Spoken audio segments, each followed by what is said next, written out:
Good morning, children. Class 4th, Chapter 4, The Western Desert. Class 4th है आपकी social study. उसका chapter है 4, the western desert, पश्चिमी रेगिस्तान. आज हम इस चैप्टर में पश्चिमी रेगिस्तान के बारे में पढ़ेंगे. Okay, now start chapter. To the south west of the Sutlej basin like a very hot, dry and sandy area. Sutlej basin के दक्षिण पश्चिम में बहुत गर्म, शुष्क और रेतीला क्षेत्र है. It is called the Great Indian Desert or the Thar Desert. इसे क्या कहा जाता है? इसे ग्रेट इंडियन डेजर्ट या थार डेजर्ट, थार रेगिस्तान कहा जाता है. The desert extend over the western part of Rajasthan. रेगिस्तान भारत के पश्चिमी भाग में फैला हुआ है. To the east of the desert lie the Aravalli hills. मरुस्थल के पूर्व में अरावली की पहाड़ियाँ हैं. In the south the desert touches the lowland of Kutch in Gujarat. दक्षिण में रेगिस्तान गुजरात में कच्छ के निचले इलाकों को छूता है. In the west the Thar desert extend into Pakistan. पश्चिम में थार मरुस्थल पाकिस्तान में फैला हुआ है ना. यानी ये पाकिस्तान में भी फैला हुआ है, गुजरात तक जा रहा है, कच्छ के मैदान को भी टच कर रहा है. इसके पूर्व में अरावली पहाड़ियाँ हैं. Okay, the Great Indian desert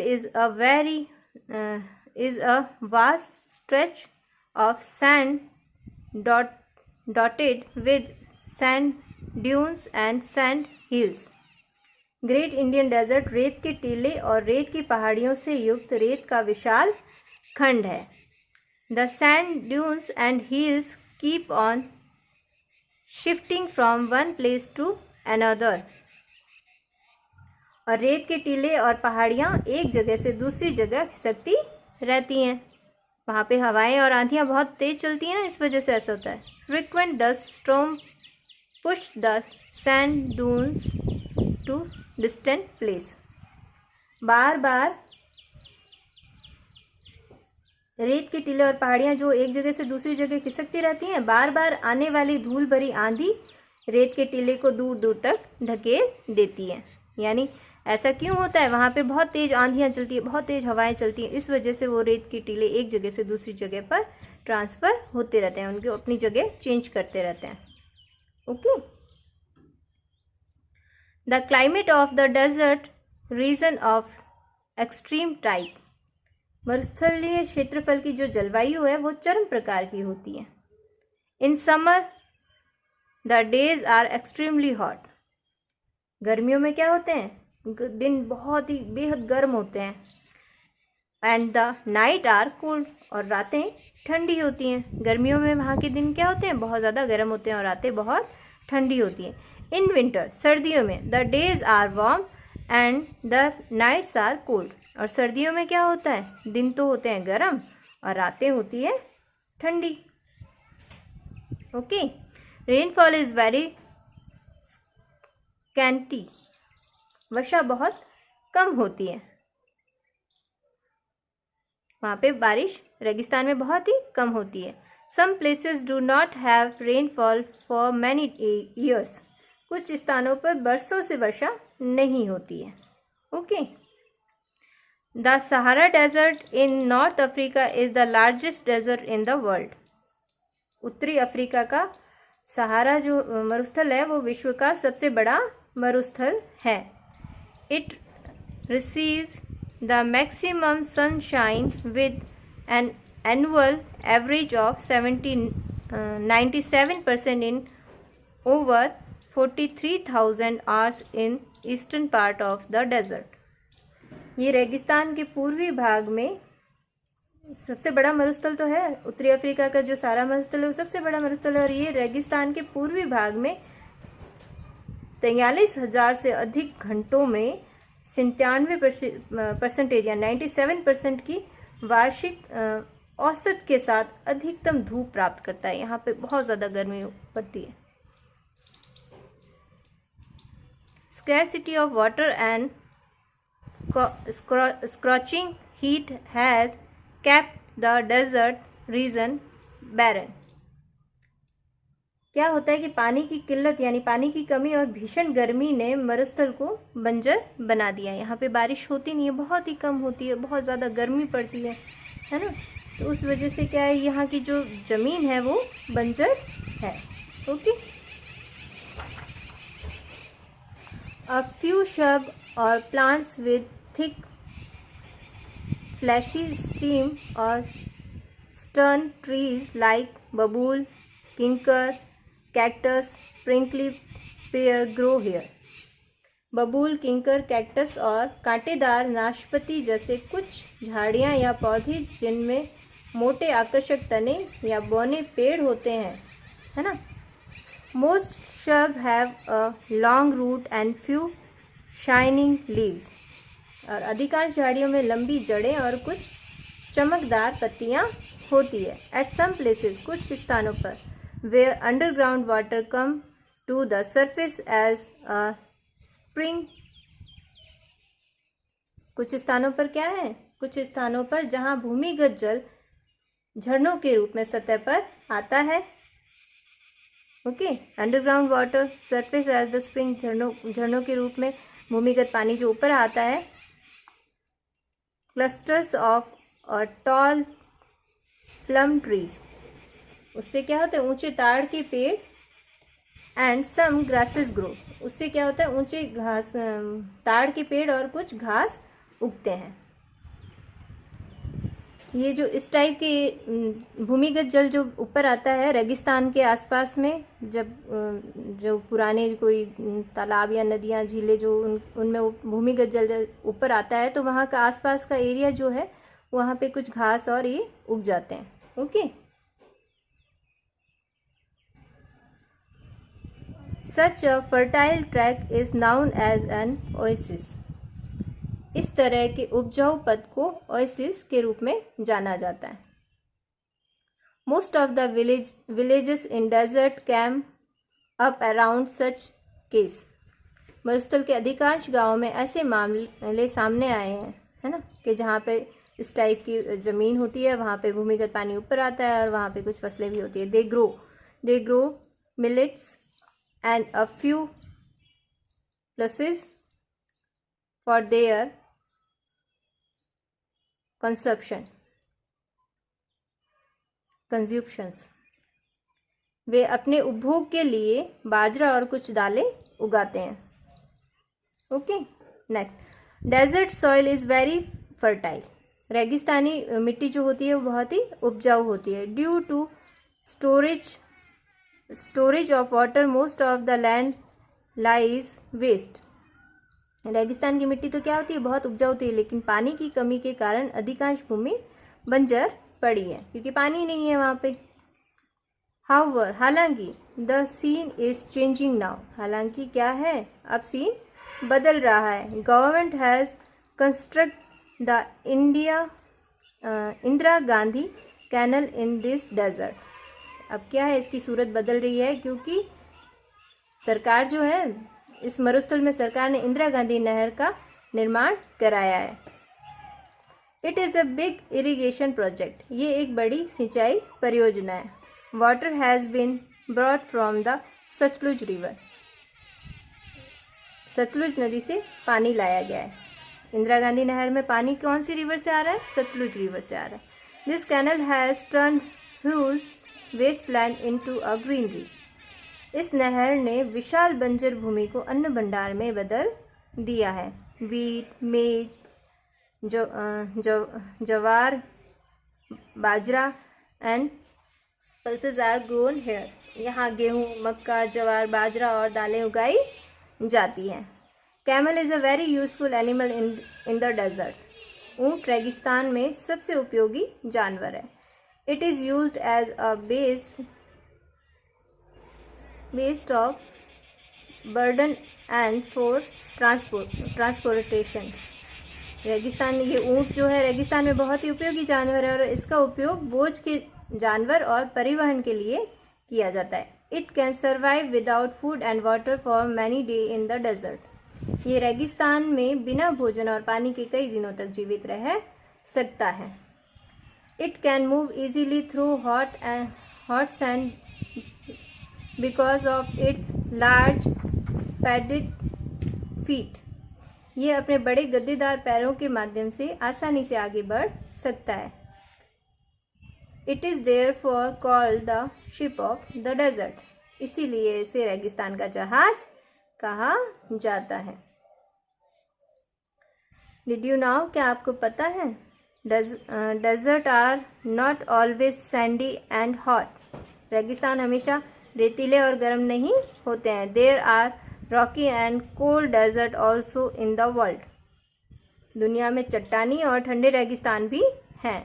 the barren tundra in Eurasia and the Antarctica continent are also desert which remain snow bound for 10-12 months in a year। क्या है कि रेगिस्तान हमेशा रेतीले और गर्म नहीं होते। दुनिया में चट्टानी और ठंडे रेगिस्तान भी है, जैसे कि यूरेशिया में बंजर टुंड्रा और अंटार्कटिका महाद्वीप भी ऐसे रेगिस्तान है जहाँ साल में 10 से 12 महीने बर्फ़ से ढके रहते हैं, यानी ये बर्फ़ के रेगिस्तान है। यूरेशिया होता है एशिया और यूरोप के संयुक्त मिले हुए भाग को यूरेशिया, एक साथ यूरेशिया कहा जाता है। Okay, quick recap. The Sahara desert in North Africa is the largest desert in the world. उत्तरी अफ्रीका का सहारा मरुस्थल विश्व का सबसे बड़ा मरुस्थल है। The desert has an extreme type of climate. Summer are hot and winter are cold. मरुस्थल में अत्यधिक प्रकार की जलवायु होती है। गर्मियाँ गर्म होती है और सर्दी ठंडी होती है। Indira Gandhi canal has change the face of desert. Indira Gandhi नहर ने रेगिस्तान की सूरत बदल दी है। Camel is very useful animal in the desert. ऊँट जो है रेगिस्तान में बहुत ही उपयोगी जानवर है। Okay, now it's a practice time. Pick right option.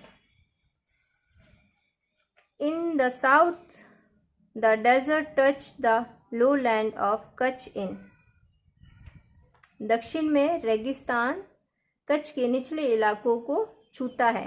कहाँ पर? गुजरात में। तो आपको गुजरात पर टिक करना है। ओके, सेकेंड है the Thar desert extend into. Thar जो रेगिस्तान है फैला हुआ है पाकिस्तान में भी। ओके, तो आपको पाकिस्तान पे टिक करना है। The climate of the desert region is extremely. रेगिस्तानी क्षेत्र की जलवायु अत्यंत है। कैसी है? इन समर, गर्मियों में कैसी है? हॉट है, हॉट पे। Dash is known as the ship of the desert. तो camel is known as the ship of the desert, यानी ऊँट को रेगिस्तान का जहाज कहा जाता है। Fill in the blanks. The Aravalli hills lie to the east of the Indian desert, यानी अरावली की पहाड़ियाँ भारतीय रेगिस्तान के पूर्व में स्थित हैं। The Indira Gandhi canal gets water from the Sutlej river. Sutlej नदी से इंदिरा गांधी नहर को मिलता है पानी। The Sahara desert in North Africa is the largest desert in the world. उत्तरी अफ्रीका का जो सहारा मरुस्थल है वो विश्व का सबसे बड़ा मरुस्थल है। The camel is called the ship of the desert. ऊँट को रेगिस्तान का जहाज कहा जाता है। The fertile track with underground water is known as the oasis. जो भूमिगत जल के साथ एक उपजाऊ ट्रैक को नकलिस्तान के रूप में जाना जाता है। ओएसिस यानी होता है नकलिस्तान। ओएसिस का मतलब होता है कि विस्तृत, यानी एक बड़े मरुस्थल के बीच में स्थित किसी जलाशय के चारों ओर का हरा भरा जो क्षेत्र होता है उसे ओएसिस कहा जाता है। Okay, take right the correct and cross the wrong statement. The Thar desert extend into Pakistan. Thar का मरुस्थल पाकिस्तान तक फैला हुआ है। Right, sand dunes are permanent hill in the desert. रेत के टीले रेगिस्तान में स्थायी पहाड़ियाँ हैं। नो, वो तो हवाओं से फैलते रहते हैं, चेंज करते हैं अपना डायरेक्शन, तो ये आपका गलत स्टेटमेंट है। The Great Indian Desert is also called the Thar desert. महान भारतीय मरुस्थल को थार मरुस्थल भी कहा जाता है। Right. Some places in the desert get excessive rainfall. मरुस्थल में किसी स्थान पर अत्यधिक वर्षा होती है। नो, ये तो गलत है। हाँ, तो बहुत ही कम बारिश होती है। Days and nights are equally hot in the desert. रेगिस्तान में दिन और रात समान रूप से गर्म होते हैं? नहीं, गर्मियों में दिन गर्म होते हैं और रातें ठंडी होती है, जबकि सर्दियों में दिन गर्म होते हैं और रातें ठंडी होती है। तो ये स्टेटमेंट रॉन्ग है, तो आपने यहाँ पे क्रॉस करना है। Answer the following question. What is the other name of the Great Indian Desert? महान भारतीय मरुस्थल का दूसरा और कौन सा नाम है? The Thar desert. Okay. Why are there no forest in the desert? Question है रेगिस्तान में जंगल क्यों नहीं है? तो इस क्वेश्चन का आंसर है due to scarcity of water and scorching heat there is no forest in the desert। पानी की कमी और भीषण गर्मी के कारण रेगिस्तान में जंगल नहीं है। How is an oasis formed? What is its important? Oasis है वो कैसे बनता है और इसका महत्व क्या है? तो इस क्वेश्चन का आंसर है कि कुछ स्थानों पर जहाँ भूमिगत जल झरने के रूप में सतह पर आता है, ऊपर आता है, और वहाँ पे कुछ घास उगती है, इसलिए इस तरह की उपजाऊ पथ को नकलिस्तान यानी ओएसिस कहा जाता है, ओएसिस के रूप में जाना जाता है। और ऐसी भूमि पर लोग फसल उगाते हैं। तो at some places where underground water come to the surface as spring, some grasses grow.